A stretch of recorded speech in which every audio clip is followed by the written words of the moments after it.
ছেলের কিলঘুষিতে দুনিয়া থেকে বিদায় নিলেন বাবা। দর্শক, ঘটনাটি ঘটেছে ফরিদপুরের সদর উপজেলায়। এ বিষয়ে বিস্তারিত থাকছে ভিডিওতে।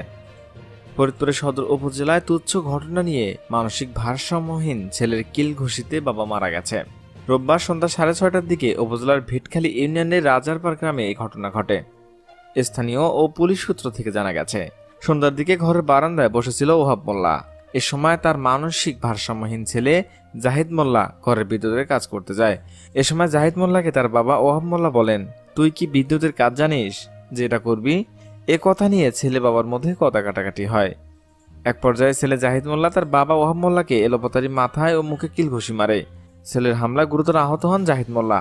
আশেপাশের লোকজন তাকে উদ্ধার করে ফরিদপুর বঙ্গবন্ধু শেখ মুজিব মেডিকেল কলেজ হাসপাতালে নেওয়ার পথে তিনি মারা যান। তার লাশ নিয়ে বাড়িতে ফিরে আসেন।